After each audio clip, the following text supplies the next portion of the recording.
Almost live from Dunkirk, New York, it's Revitalize Dunkirk. Welcome to our 235th show. No, actually, we've done about 12 shows, I believe. Yeah. I'm Valerie Champlin with Revitalize Dunkirk, and I'm here with the president of Revitalize Dunkirk, who is Jim Fisher. And we have a special guest this evening. She's been a lifelong member of Revitalize Dunkirk, and it's Harriet Skeeter Tower. Welcome, Harriet Skeeter Tower. Glad to be here. Harriet goes by Skeeter, so we'll call you Skeeter if you Thank don't you. mind. All right. We invited Skeeter this evening to our show because she has been instrumental not only in getting Revitalize Dunkirk started at the get-go, but she's been a powerhouse in the city of Dunkirk in all kinds of projects. And I thought when we were thinking about a guest to have on the show, we thought, what better person to have than Skeeter, because she's had her hand in so many pies: blueberry, pumpkin, apple, rhubarb, Lemon meringue. yes. And she's accomplished so much for the city of Dunkirk, and we applaud her efforts. She's done a bang-up job. And I was trying to think of, I didn't ask her for any information. I was thinking all of the projects and events and things that you've done that I just know about, and I've only known you for what, 5 years approximately? And, I ran out of space on my listing. And I'm sure she's going to add so many more things that we can talk about. But again, we applaud all of your efforts, Skeeter. You've been fantastic for the city of Dunkirk. So thank you so much. You're welcome. Thank you. Thank you. But before we get started with Skeeter's accomplishments and allowing her to speak, we have a solemn moment. The Mueller report. That's why I'm dressed in black. We're going to be reading the Mueller report from the first page to the 468th page. Absolutely. But since Skeeter would like to get on to another appointment, a date, we'll forego the Mueller report for now. So we'll set it aside. But stay tuned, because we know you're going to want to listen to all 468 pages. So stay tuned. I'll set it aside, and notice how gently I'm setting it on our special table. So, thumbs up, green thumbs up for Skeeter Tower. Yay, Skeeter! Green thumb. I mentioned that Skeeter was instrumental in the beginning of Revitalize Dunkirk. And in the early days, I remember going just to an informational meeting where it was just getting off the ground. And I remember Skeeter vividly. I remember a few other members vividly. I remember seeing this young man over here, and I thought, oh, he's a nice-looking guy. Too bad he has a wedding ring on. No, I'm just kidding, Kathy. But, Skeeter, what motivated you initially with respect to Revitalize Dunkirk to get something off the ground? Well, I guess when I first moved here, my son was influential in my coming because he was a student here, and he'd gotten into some real estate and purchased this small house on Swan Street where I currently live. And I was aware that the city was a little shabby in its appearance, and I thought it has such great potential that there certainly are some things we can do to help it along. And I had been living in Youngstown, New York, in Niagara County, and we had become acquainted with George Grasser and his volunteer group of partners for more livable Western New York, and I knew we could get them to come and do a walk around. And I thought current residents would be more respectful of professional opinions, and they would give us some guidelines as to how we could move ahead. It was a great idea. I remember that event, and I remember the walkabout. And you attracted not only Mr. Grasser, but other folks who were instrumental in other communities in Western New York around the Buffalo area. Remember people from Hamburg? Right. There were developers, real estate people, bankers, architects that came, and they listened to us at the incubator first, what our hopes were for the city, what things were worrisome for us about the city. And then they did the walk around, and then they came back and verbally gave us feedback. And we took notes, and that became the blueprint for the volunteers that were starting this group, Revitalize Dunkirk. Right. And then I recall at one of those initial meetings asking the people who were there, what areas are you interested in? Are you interested in beautification? Are you interested in leadership? Are you interested in transportation? And that's how we ended up with the committee structure that we ended up with. Right. Based on what people were saying, and we would list it all on newsprint like the old-fashioned way, which is sometimes the best way of doing things. So from those fledgling efforts and the walk-around, we started organizing. And we decided we needed to organize and have some bylaws. So a group of people created bylaws. So we put in writing all of our organizational structure and our governance structure. We worked with a local attorney to get our 501c3 nonprofit status. Pardon me. And we've been off and running ever since. Well, I have to admit that I wasn't part of that more organizational part. I'm more of a spontaneous person that is, I consider myself a gadfly.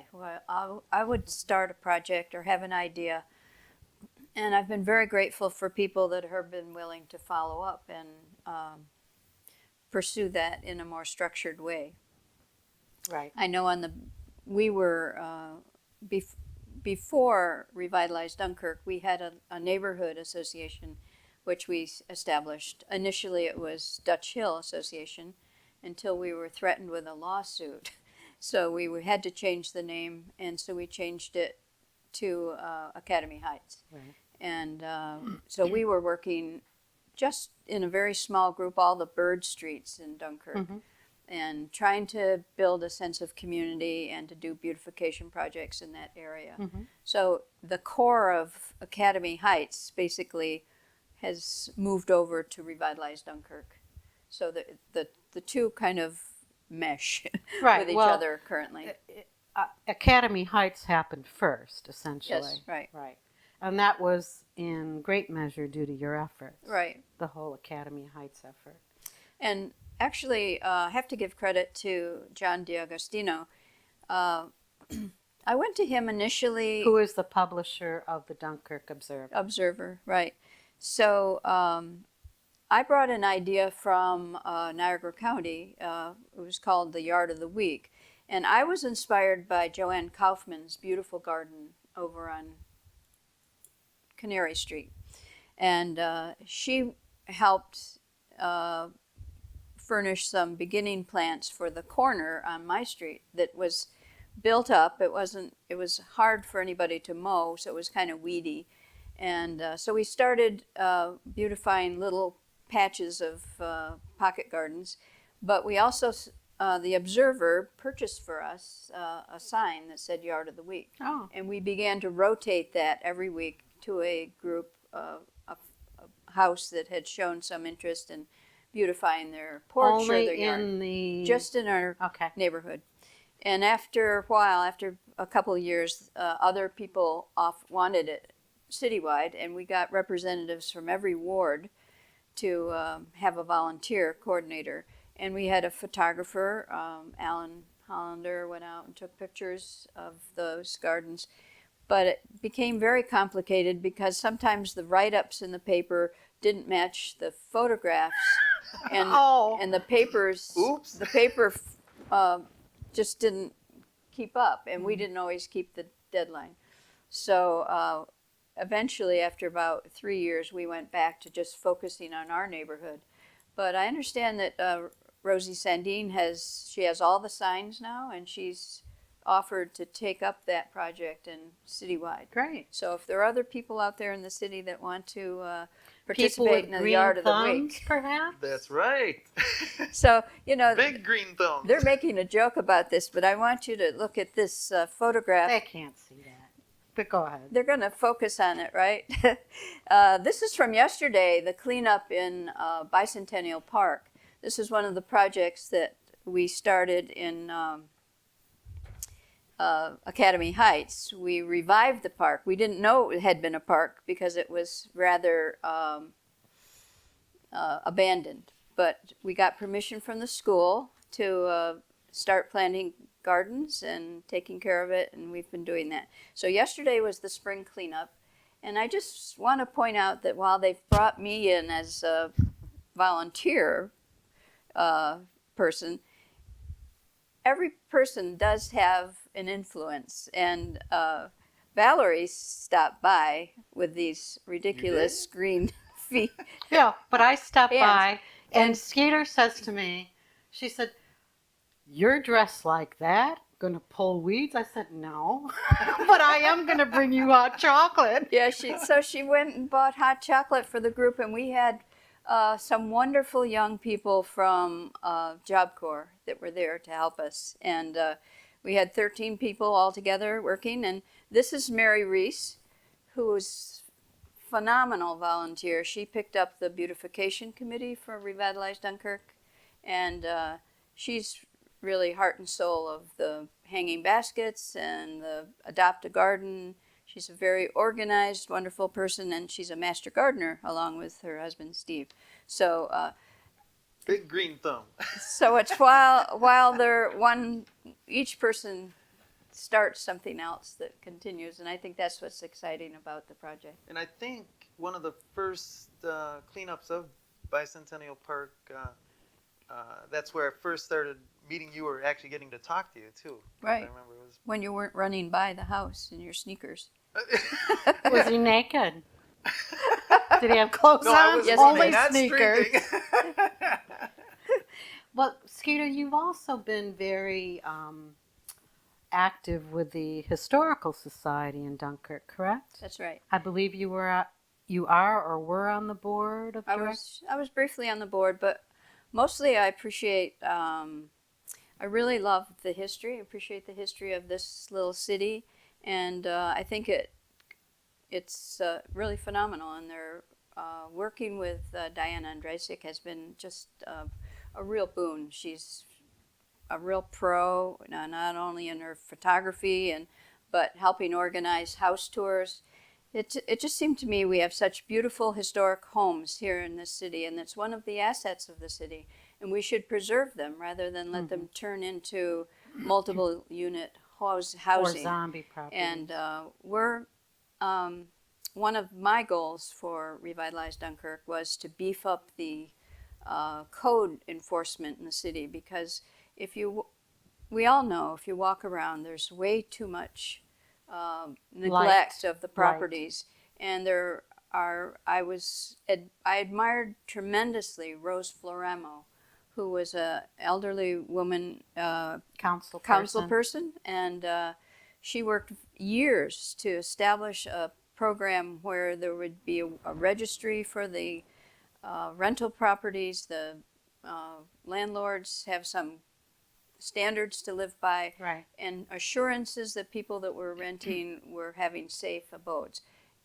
In addition to private properties, residential properties, where people would hopefully take pride in the And city. she developed a plan to address those needs. She did, and But then it lay dormant for quite a while. yes, But Revitalize Dunkirk started the ball rolling again in terms of saying, hey, right. We were encouraged because actually we have a wonderful new development department. They're real professionals, and they brought in Peter Lombardi, who did a survey of every single residential house in the city with volunteers, and they've mapped it out so they know where to make the investment to have some improvement in the housing. Now, I think it's stalled again at the moment, Right. and I think But it's not dead, it's stalled. it's stalled, right? But we will continue to stay on it. Yes, I think the waterfront improvement programs have, of course, those are very important for the city. That's going to bring in tourists and be the beauty of the lake. So, there's so many things going on that it's hard to know Right. where to put resources. But also related to your work with the Historical Society, can you tell our audience a little bit about the stained glass project? Oh, sure. So, this is also my neighbor, Beth Callahan, used to walk with me in the morning. We would walk by all these beautiful 19th century homes, and most of them have either a stained glass or a leaded glass window, and we would admire them. So when I got to the Historical Society, we suggested doing an inventory of these windows. And Diane came with me, took pictures of every single one that we could identify. And in one of them, it was a group home owned by the Resource Center. And they were concerned about their window because they had some young adults that weren't always on their best behavior, I guess. They worried about the safety of the window. And we could tell from the first time we inventoried it to when we were going to put that house on the house door that there'd been the leaded cams had disintegrated. So they offered us the window, they gave it to us, and we raised the $5,000 to restore it. And it was sent to a young artist down in Pennsylvania to restore. And it's now currently it's on display at the museum. Yeah, But great. we know there are others, beautiful, beautiful other windows here in the city, and residents who own them should be aware that the lifetime of those cams is about 100 years, and you need to take care of them because once they Just like us, our lifetime is about 100 years. And So we need to once take care they of your lines also. yeah, once they start falling apart, Oh, then yes, it's hard we to know. put back together. We again. know. Some Like of us know. Humpty Dumpty, you know. Skeeter was also instrumental with what was the Adams Art Gallery. You want to speak to the Adams a little bit? Okay, sure. That's a building after my own heart. Number one, I'm a Unitarian Universalist, and that was the original Unitarian building in the turn of the century with Reverend Adams. And it for many years after the congregation donated it to the Arts Council, it functioned with Kay Barlow as the director, and it was a busy center for the arts, for not only for artists but for classes for children. So it seemed like too much of an asset to lose. As the years went by, it fell into disrepair. It was very costly to maintain, and it just was sitting there vacant. So I was... Plus, the organization kind of dissolved in a way. It wasn't very active for about 8 years, if I have that right. Yeah, well, Chris Schaefer was kind of holding that building hostage, and he attempted to sell it privately, which was wrong. So that's when we got reactivated and brought the city's attention to the building. And so we've been prodding them along, and I met the two young architects that have now acquired the building at the Makers Fair at the college. And they were working with me on the development of a playground. And they took interest in the Adams Art Gallery because William Haskis was a young photographer in his high school days and exhibited there. So it was close to his heart. Right. So we're very positive about the building. This block grant has been helping get the roof repaired, which will happen this spring. There have been programs there since last summer. Oh yes, they're Every month there's something happening. They're bringing whether people it's in. a play, a movie, a foreign film, an art exhibit, Christmas craft a show. lot of music. Yes. An egg hunt that was day before Easter. Yes. In collaboration And with there was El even a Rigby horror Theater. movie the other night, I understand. But anyway, so although the building is still frightfully unfinished inside because of the water damage, it brings hope to people that it's Yes. there. And Marcia Marin's, I think, guided through that first art exhibit of local artists and authenticated it, that it was safe and there to be developed and will serve again. So the we're community. hoping that really good things are going to be happening Absolutely. with the I Adams. was just Yeah. amazed because I, You went to the special evening event yes, and where then, there was supposedly a gala going on. right. And it was a very creative gala. Yeah, I was like, this is I good. encouraged Jim to attend, and he did.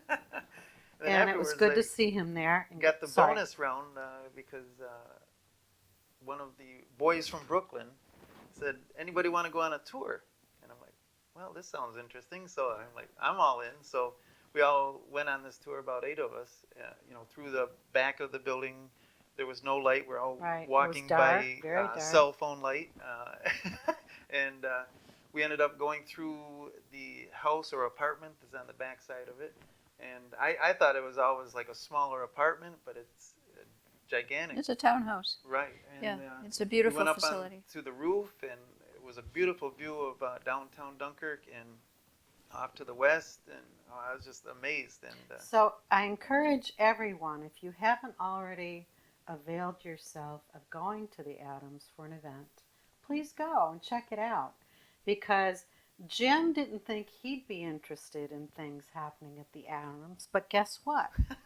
After the gala, he started to be interested in what was happening down there and the building itself. So all it takes is for curiosity and to check something out, and then people start getting interested and start attending more and more events. and I Once think, upon a time, it was a third of the cultural district, which included the Historical Museum and the Lighthouse and the Adams Art Gallery. And these are 3 institutions that are going to continue to grow and expand and bring people into Dunkirk and And there's enrich a the new lives one of the people There's that a are new here. one on the horizon that we'll be talking about later in the show also. Oh, okay. The Daughter Witch project. You were instrumental with that. And this is one that I didn't participate in, so I don't know much about the Okay. Daughter Witch project. Well, as you know, we've had 3 or 4 historic house tours now, and some of the more magnificent homes in this Academy Heights area are 19th century homes that belong to the Dodowich family. They started out with a brewery built right alongside of Crooked Brook, and it developed into a series of other food industries and beverage industries, which now provide a lot of employment in our city. So the Dodowich family has mostly left the area, but we were able to contact them and bring them back and show them that how much we appreciated the startups that they did. They owned vast amounts of land along Central Avenue, right over where the cemetery is. What is it called? on Central Avenue? Yeah. Willowbrook? Willowbrook Cemetery. It used to be part of their farm, and they grew the hops for their brewery. Oh. And they got the water right out of Crooked Brook. This is before the contamination by the steel plant. But Where was the factory located? it was right there where the parking lot is For for the 6th school, the high school on 6th Street. The new high school or the old high school? The new high school Okay. on 6th Street. Oh, okay. And the main brick house was the brother's house, and the original house doesn't look at all like it was an original historic house, but it's over there to the right-hand side of where the parking lot is. And there are 4 other historic Dodowich houses in the city that are still wonderful houses. So you were able to sponsor an event and have members of the family come back to Dunkirk. Right, and there are collectors in the city who collect the beer paraphernalia, and they wanted to be part of an exhibit at the incubator. So the Cook brewery grew out of the Dodowich Oh. brewery okay.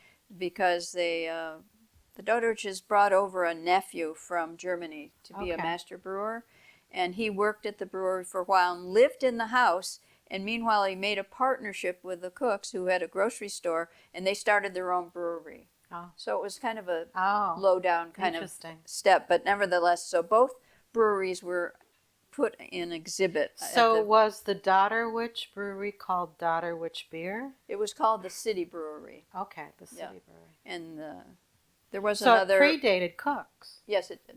Yeah. And you also got a like a plaque or We have a beautiful historic marker that's there on the corner of Dove and 6th Street, which tells the story of the Right. Dodowich family and their contributions. And we've written another grant this year. Doreen Bumpus, who's going to be working to continue Academy Heights Association, has put in a grant for the Brooks family. And we're hoping that that will get Ah. installed over probably on the corner of 5th and Central, outside the fence of the current parking lot, because of course we do hope that the hospital will stay in place. We like very much the ideas. Many of us hope that it stays, yes. That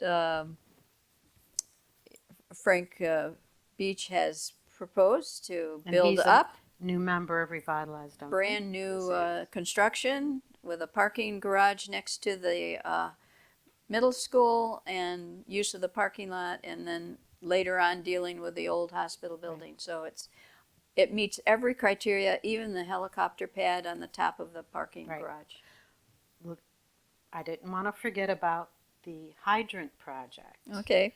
And the reason why the hydrants are here and the prototype over there is so that you could talk about the hydrant project a little bit. Okay, the hydrant project.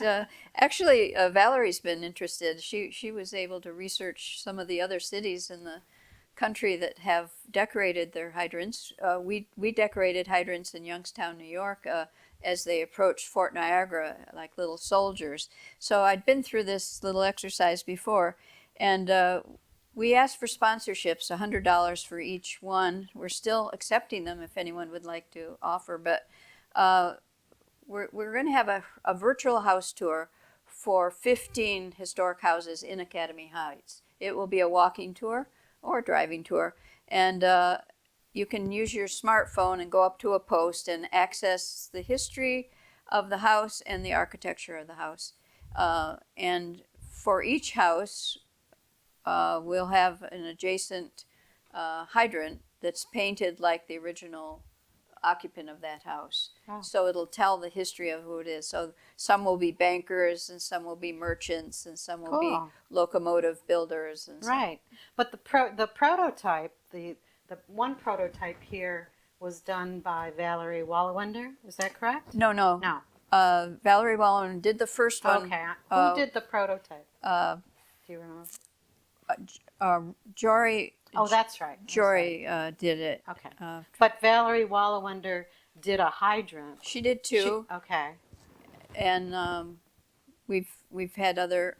We have a total of 6 at this Okay. point. And we're Right. hoping to expand that number, hopefully. We'd like to get the whole 15, so that each house that's on the tour has Right. a relevant hydrant at some Right. place. And at one time, we thought it would be a cool, neat idea to do hydrants along Lakeshore Drive. Yeah. And maybe do them as fish Yeah. or Nautical themes. something. Or little Nautical, sailors or fishing. fishermen, because something about the waterfront Yeah, area. We right. thought that would be a cool thing. And I might add that we did this with the permission of the fire department. absolutely. So don't think that we just willy-nilly went off and started painting hydrants Right, no. without clearing it because you with got to make anyone. sure that Actually, it the was color codes on the hydrants are right. Right. Actually, visible. it's quite an ordeal. It's one of the things I've learned as a volunteer in the city is that you have to go through about 15 signatures to move ahead on any project. The Public Works Department and the Fire Department and the mayor and the Development Office and on and on and on. It's kind of cumbersome. And in fact, one time I started a grant. We had a grant from the Lakeshore Bank to plant trees along the 600 block of Main Street. it seemed like it was had been a vital community, had disintegrated into a lot of rental apartments that weren't being taken care of. And so we did get the tree planting done. And then on my own, I just kind of found groups to work with each building. So I had a team of people to work to improve porches and plant window boxes along that whole block. With people living in the houses? Yeah, people living in the houses. With their permission? Yes. Yeah, of course. What are they doing? Hello, we're here to work on your house. No. Most of them were absentee landlords. So I wrote to every single landlord, and when they didn't I respond, didn't know this. I didn't know this project. no, you didn't know it. This is something new here. Yeah. It got squashed. Oh. So I even went up to where they lived up in the Arkwright area, knocked on their doors and said, "You didn't respond to my letter. You own this property. We're trying to make this block look better. Would you be willing to do that?" And so all of them agreed. There were a couple of vacant properties, so we didn't have any luck with that. So we started, and I asked at the point that I engaged the city, which was much later. I'd already put in about 6 months of work on this. I said, could we close off the block for this one day when all the volunteers are coming? And I had 27 teams of people coming to work on it, and they were bringing their own paint, and they'd already looked at the house. We'd sent photographs, and they said, absolutely no, you need $1 million insurance policy. We can't possibly turn off the thing. And if you plant one flower on that medium between the road and the sidewalk, we're going to arrest you.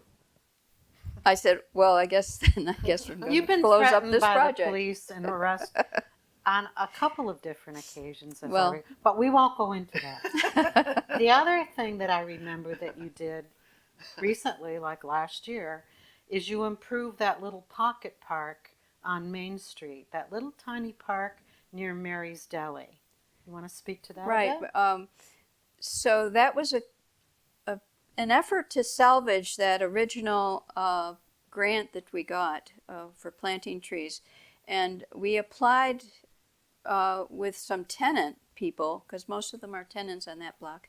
And the reason I got involved in that block was my son had bought a house there with 6 apartments in it. And I'd said to him, Chris, your property can look as nice as anything, but unless you work with everybody else, it won't appreciate. So I was involved in it, just in the landscaping part. And when this is we were going to have the playground down at the end of the street, and the police chief indicated that he didn't feel it was safe because of the traffic. It's a very busy And we street. realized that was the case Yeah. when there was a tree. Someone came screaming down Main Street 100 miles an hour and wiped out a very large tree. Mm-hmm. So we could appreciate that we would have to move it up to Washington Park at that point. But And also, it was just in the paper that another screaming car knocked down a pole right in that Is area. this like that Disney movie? So there was just in the paper this week another car collision well, you with take that arm and push them down. That's not right. So anyway, so still trying to salvage something on that corner because a lot of new buildings from Stell are being built there. Right. It's going to be improved look. We had incorporated in our grant a memorial garden for Janice Slayton, who was an Afro-American attorney that had served this city just so well. She dedicated her life to people that were in need, and she died very early with cancer. So what we did was expand the dimensions of the garden. We put up a couple of banners that said "Celebrate Diversity" on the top, and we're going to be dedicating that garden this Juneteenth this year. That's great. And Fantastic. we have a bench that will go in there, Terrific. and a beautiful tree will be planted farther down the road right by Mary's Deli. Oh, great. Fantastic. And then the 2 architects have designed, you saw The the boys design. from Brooklyn, yes. The boys from Brooklyn designed The bench. 2 game tables, which will be over by Juicy's hardware barbershop. So, and we have gardens over there as well. But the bench is a special bench. It's very modern. It's a gaming bench of a special modern design. Yes. very so special. that's going to be special, and it'll pique the interest of a lot of passersby for Yes. sure. Yeah, we hope so. Yeah. And not to forget that Sam Mancuso has, for 2 years now, planted elephant ear plants all around the in a semicircle on that little piece of property, which makes it look very nice. And it's very popular with the Puerto Rican people. That's a familiar plant for them. Oh, what did I forget that you've accomplished over the years? Well, I then? think my biggest and most prideful project has been my son restored the house I live in. And as I was researching that house, it was built and belonged to George Edgars, a photographer from the 19th century who was a very accomplished guy and worked to take pictures with a lot of things that were around the area, as well Eggers as is spelled photograph. Eggers. Right. Right. And his son was George Edgars Jr., and he became an artist. And as a child, he would ride his bike down to the Chautauqua Institute for art lessons. Wow. I mean, he was a very dedicated artist. That is dedication. Yeah, worked with his dad, and became the first one of the first directors of the Chicago Art Institute. Uh-huh. He established the Worcester, Massachusetts Art Museum and the one at Denver, Colorado. And he was the very first American to take American art over to Europe. And he got an award from Sweden for that. He was a fantastic artist. Amazing guy. And there you mounted and a then show. we located right.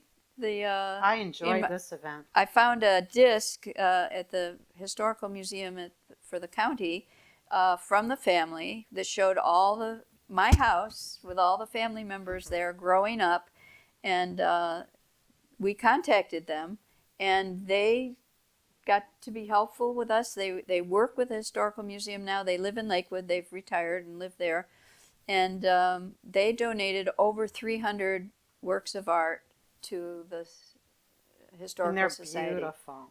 It's really unusual. There was a beautiful art exhibit of his works, and it was held at Sherwood Country Club. And that was really a nice event. Right. I loved that event. It was fantastic. Anything else, Skeeter, for the good of the order? What are your hopes for the city of Dunkirk, if you could put it in a nutshell? My vision of Dunkirk, the possibility would be, if anyone's gone to Niagara-on-the-Lake and appreciated the value of the flower power, of how beautiful people come flocking when it's beautiful and attractive, I think we have the waterfront that could be developed.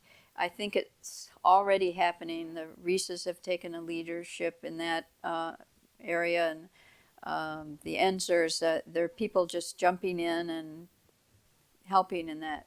That's what I see for the waterfront. I hope we would preserve the historic housing in Dunkirk and keep it as a little district that people can appreciate. And it certainly does attract people that want to live in these beautiful old homes. Right. Thank you, Skeeter. When life gives you lemon ribbon, you can have a little gift attached. Oh, thank you very much. are our queen for the day. Da, da, da, da, da, da, da, da, da. Yay, Skeeter! You know, actually, somebody handmade this crown for me. Isn't it lovely? My head must be bigger than yours. No, I have a big head. A real That big is- block that is head. gorgeous. Isn't that great? But I notice you're not wearing your sash. No.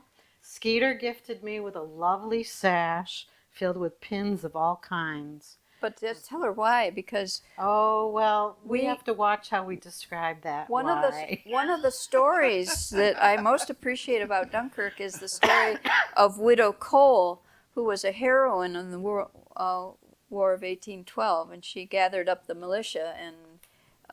This is a diamond ring for you. So when the women came, we actually have now a memorial plaque for her up by the lighthouse, and Valerie and I were there, and the women that came from the daughters of The American Revolution. No, Daughters of the War of 1812. Oh, I didn't even know I this thought- group oh, existed, okay. but That's anyway, right. they I'm sorry. donated the plaque, and they were all dressed You better get in your war bright fight. red suits, and they had sashes with all these. It was like Girl Scout awards, little buttons. Pins and buttons. Yes, and her eyes just lit up. I could tell that she would really envy And I that. said, I complimented the woman with the big sash. I said, I love your sash. Yes, I know. And she was so happy that somebody. I know. So that's why the next meeting of Revitalize Dunkirk, I awarded her one of those. Yes, I had a lovely blue. I have a blue sash filled with all kinds of gewgaws and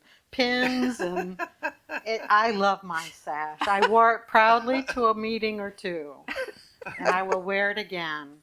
Thank you, Skeeter, so much for joining us this All right. evening. Well, And thank you. Thank you as a volunteer, for Dunkirk and For everything you've done. Because Well, I'm happy to I think have you've done it. created, more volunteers with your Right. It's volunteer true. effort, You know, it's so. like planting a seed. That And if you do everyone that, knows who things Skeeter grow up. is. They're not talking about the mosquitoes in summertime. They're talking about this young woman. Skeeter's bad this year. Skeeter's bad. She's on the warpath. But thank you, Skeeter. It's been a delight to have you with us this evening. Okay. Thank you for joining us. All right. Thank you. We'll be right back, folks, so stay tuned. Welcome back to Revitalize Dunkirk. It was a real pleasure to have Skeeter Tower with us for the first half of our program. And we're so glad we had her on because she's such an accomplished person in the city, and it was a delight to have her with us. So, again, hats off to Skeeter Tower. Skeeter Tower. Again, back to the solemn part of our meeting, getting back to the Mueller report. Jim, would you grace us with the reading of the Mueller report in Spanish, please? Mula, el reporto, el taco, el burrito, Enchilada. enchilada. The end. The end. Thank you very much Okay. for the solemn reading of the Mueller report. Jim, we've had some really good news in Revitalize Dunkirk this month. Can you speak to our membership numbers? Oh, yes. Jim, again, is the president of Revitalize Dunkirk. El presidente. Yes, we crossed over 50 members this month, so we're up to 54, as far as I know, unless we got a few more members since. But after tonight's show, we may be down to about 2. Yeah. But we are up over 50 members now of Revitalize Dunkirk, which is a great thing because when we first started paying attention to membership and like that, we were down under 30, and So it feels good to be over the 50 member definitely, mark. definitely. And I think we're only going to grow because people have really been noticing the work that we've been doing. And they're starting, I think there was a look-see period where they thought, well, Revitalize Dunkirk, what is that?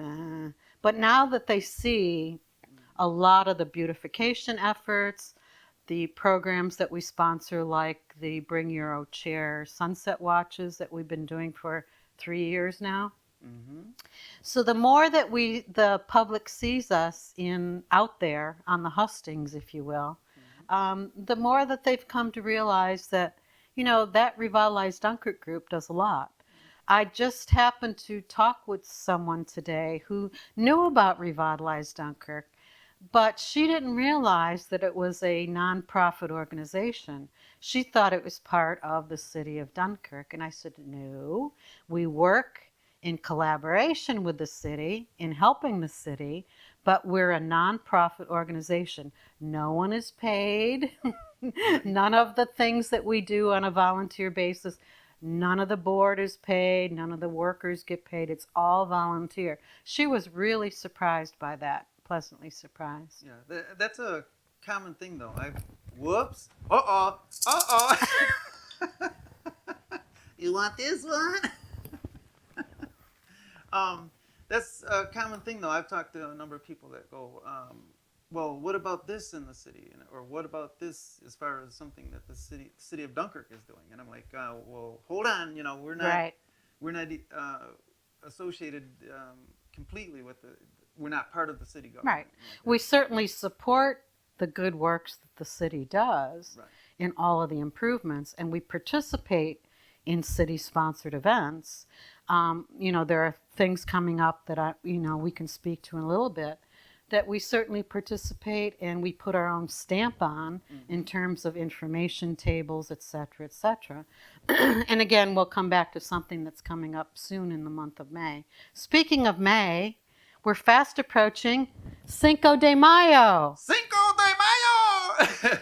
And it happens to be my dog's birthday, so hence the hats and the maracas. That's right, the maraca. So whenever Jim Fisher says something I don't approve of, I'm going to shake the maraca at him. Probably one of the most visible things that Revitalize Dunkirk has accomplished are those gorgeous hanging baskets. And Skeeter Towers spoke to that a bit about, what a fine job Mary Reese does in coordinating that effort. And she's the chair of the beautification committee. And certainly, Jim, you want to say a few words about beautification and the efforts that committee has put forward? They're up to 55 hanging baskets located through downtown Dunkirk, along Central Avenue and 4th Street. And new this year, we go from Lakeshore Drive up to 3rd Street with a few more hanging baskets. So 15 new hanging baskets located in downtown Dunkirk. They also are doing Adopt a Garden.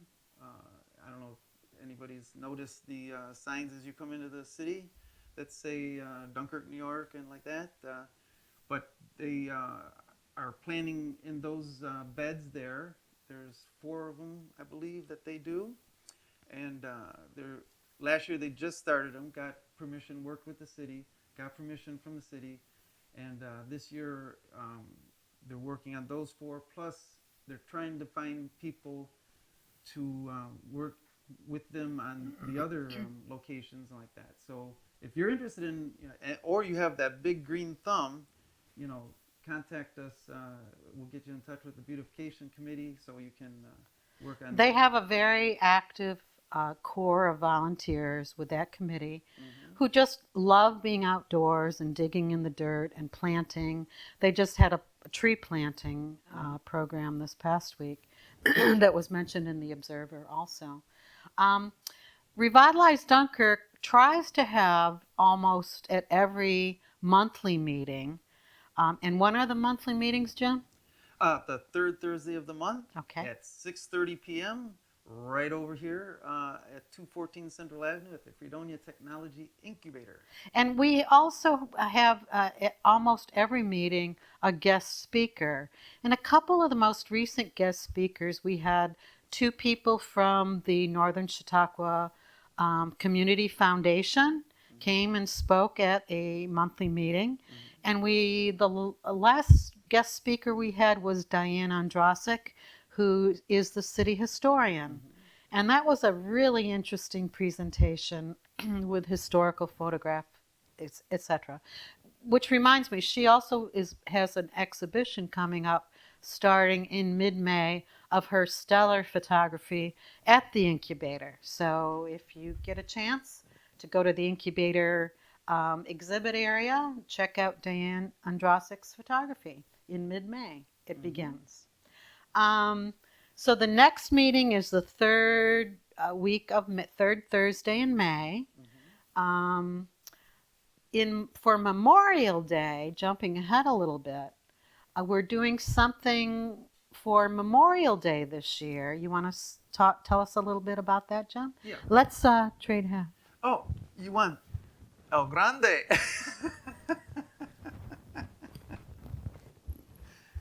Okay.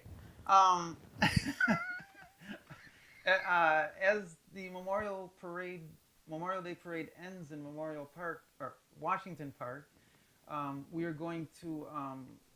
The city is sponsoring it but we're going to be the boots on the ground, so to speak. That we're going to be there with, I call it our hydration station, with water and snacks of some sort, and just to the parade marchers, the participants, we're going to give them a little thank you, water, In Washington Park, in correct? Washington Park at Washington Avenue, 5th and Washington Avenue. So at the parade actually ends up there, correct? Right, right. Yeah. And this is something new this year that we're just starting. Yeah.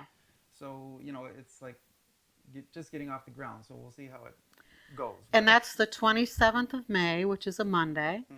And I believe the parade starts at 11. 11 o'clock. So we'll probably be in Washington Park from about 11 to 12:30 or so. Okay, great. Well, that's a nice addition to the end of the parade because there will be thirsty marchers for sure, and especially the people that play musical instruments, because usually on Memorial Day it's pretty toasty. Oh, yeah. And by the end of the parade, I think not only are there some sore feet, but probably some dry mouths also. So that'll be great to have the hydration station. That's right. Sponsored by Revitalize Dunkirk. So be there.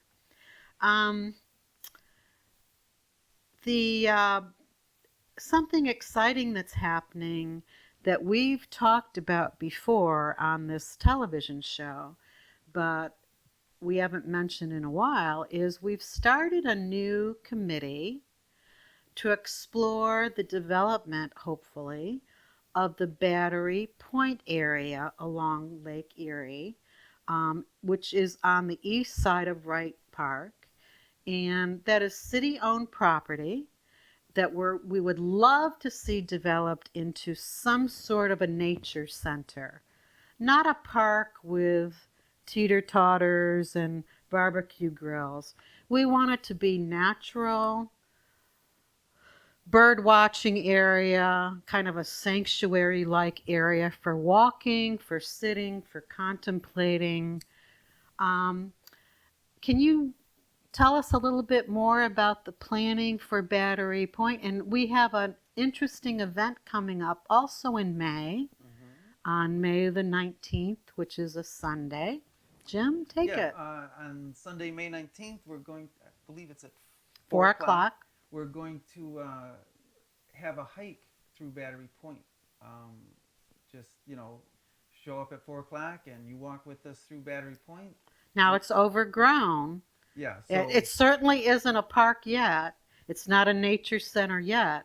You want to tell them the state of affairs there as best we can? Yeah, it's pretty overgrown, and make sure if you're going to show up for the hike that you're wearing long pants, long sleeve shirt, and protective gear, whether it's boots or Mosquito repellent. Yeah. Mosquito netting. Maybe. I brought a hat with mosquito netting that one year. But, so it'll probably be like a good hour hike through there. We won't take you through the worst parts of Battery Point, so, it'll be pretty easy. It'll be at the stadium parking lot. Near Promenschenkel Stadium. Mm-hmm. Am I saying that correctly? Promenschenkel? Pretty close. Something like that? Yeah. Yeah. But right across the street from the stadium is a parking lot. We'll meet there, and then we'll go in from there. So you're welcome. Anybody's welcome to join us. And you're also welcome to join our efforts to get that beautiful parcel of property developed into a nature center, nature park, nature, whatever we want to call it. We haven't named it because we still refer to it as Battery Point, because historically it's been known as Battery Point, and we're researching the reasons why it's called Battery Point. So more on that later. But we do have an active committee now of about 10 or 11 members who meet also almost every third Friday evening of the month. It just so happens in May, many of our members were going to be out of town for the third weekend, so we've decided to have our next meeting on Friday evening, May the 31st, and we meet at 6:30, and we have great meetings. I mean, we accomplish things. We have a to-do list. We have an action plan.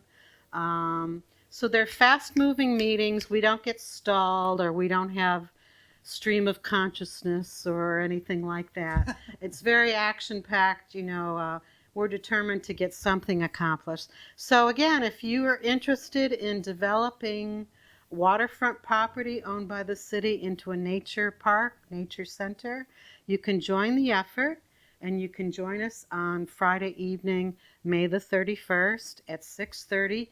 And we also meet in the incubator, the Fredonia Technology Incubator. We love the incubator.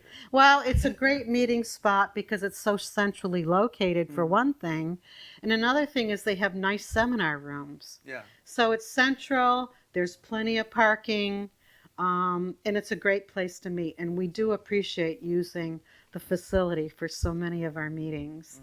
So we're excited about the possibilities for Battery Point.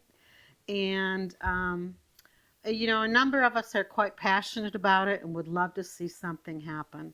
Because so many of us are nature lovers. We love native plants and cultivars and birds and just being outdoors in the fresh air, enjoying the lovely cliff sides of the Lake Erie. Yeah, there's some spots in there that you can look out on the lake, and it's just Just unbelievable. unbelievably beautiful. Yeah.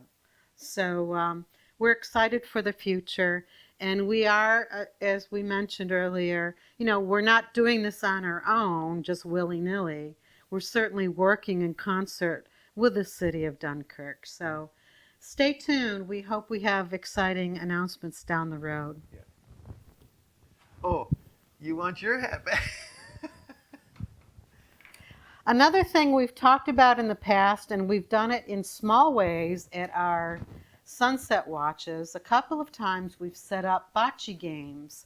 But we're still determined to try to establish what we call bocce in the park. And we envision bocce would be a lovely sport to engage in at the Washington Park, but it doesn't have to be Washington Park. So we haven't forgotten about bocce in the park. Bocce, bocce, baby. That's right.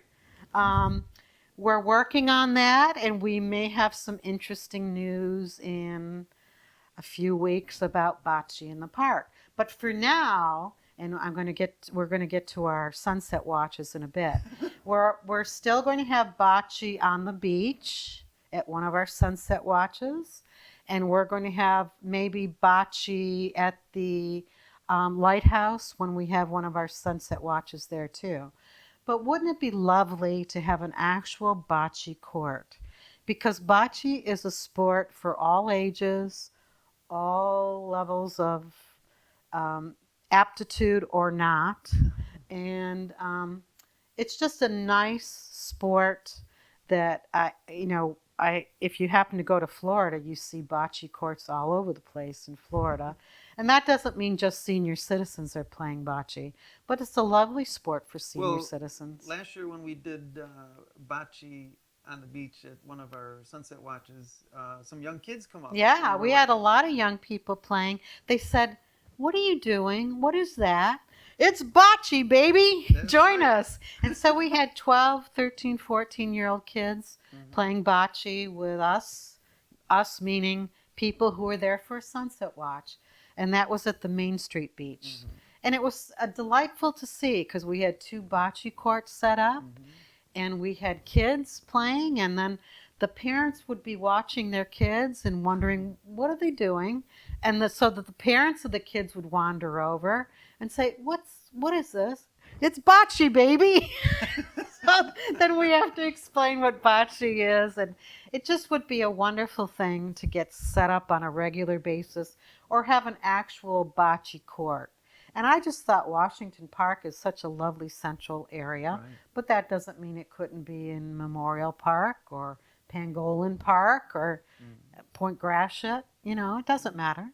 And it's just another way that we would like to, get the community out and either get with us as Revitalize Dunkirk, or just to get out and enjoy the positive things. Be areas that- outside. yes, Get away especially in the from summer. get away from the computer terminal, get away from the phone, get away from the television set. Get outside, enjoy some company, and enjoy a gentle sport called bocce. Yeah. Speaking of our sunset watches, we have the lineup. Where's mine? We have our BYOC. We're in our 4th year. I Bring believe so. your own chair, meaning beach chair or chair. Kitchen And- chair. Yeah, any kind of chair is fine with us. We are starting our series this year in what year are we in? 2019? The first Bring Your Own Chair Sunset Watch is Sunday. They're all Sunday evenings. It's Sunday evening, June 23rd at sunset. We gather a little before sunset. And the first one is going to be at Wright Park. Mhm.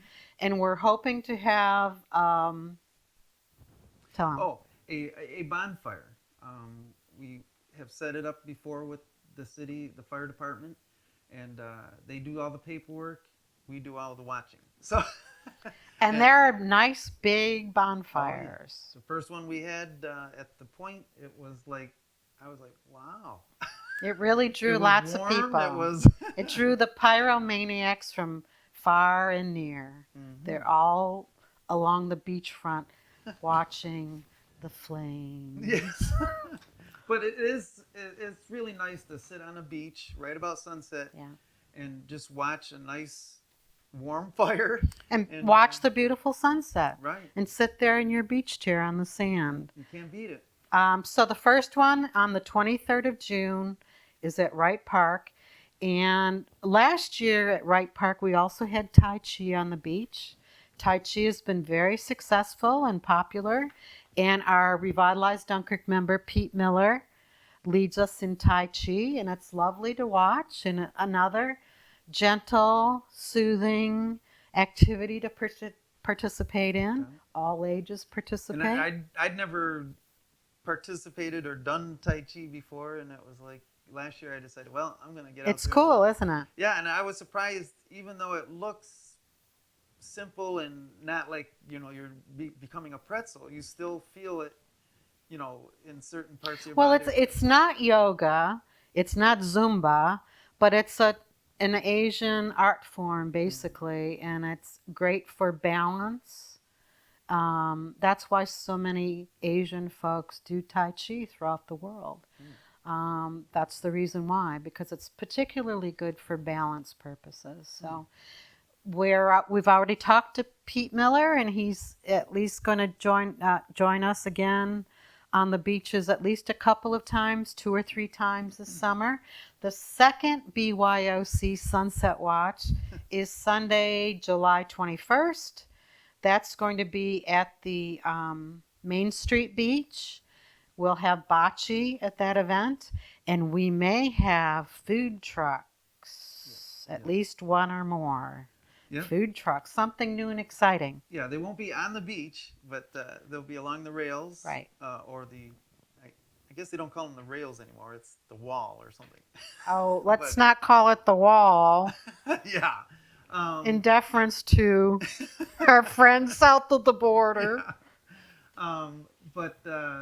So we're trying a few little different things, to do something different for a sunset watching. Right. And what's a better way to watch a sunset than to sit there with something out of a truck, food-wise, eating? So that's an interesting way of putting it. What's better to watch a sunset than watching it with something out of a truck, like a sledgehammer or a tire iron or one of those little green fragrance enhancers hanging in the rearview mirror. Okay, in August, on Sunday, August 18th, we will be at the Lighthouse for our sunset watch. And we haven't nailed it down completely yet, but we're hoping that that's going to be the case. Well, that is the Grand Prix boat race That's right. time frame. Yeah. So But that would still be a good place to be if we could be there, because it's just a lovely spot and it's great for Tai Chi. And sometimes we have wine that's been donated at the lighthouse. you know, if you haven't been to the lighthouse yet, that's a good opportunity to go check out the lighthouse. There's discounted tours while we're there, $6 usually instead of $10 and stuff like that. So, you know, and it's just a beautiful location. I mean, it's just down the road from the point, you know, and it's just a very nice location. So you got to check it out. And our last BYOC is in September. It's September 22nd, which is also Sunday evening, and that's at Point Gratiot. And we hope to have possibly another bonfire and possibly food trucks. Oh, I was gonna say. I thought you were gonna say hot dogs and marshmallows or something, but That's possibly what food I trucks. think we talked about, Mhm. so we're hoping to Right. pull that off. And that's my favorite spot to watch the sunset at Point Gratiot. Yeah, I like that too. We're going to speed things up a little bit because we're running a little bit long this evening, because we had such a wonderful time with Skeeter Tower, and we've been silly. Some of us have been silly tonight with the Mueller report, and I apologize for that. But we're hoping to bring you another show in May, we hope. It'll be after Mother's Day. Be nice to your mothers, or all those people that serve in a mother capacity, whether it's your real mother or not. Be good to your mothers. And we'll talk about at our next show the city cleanup that we're sponsoring June 1st. And we'll talk about some other things we have going on.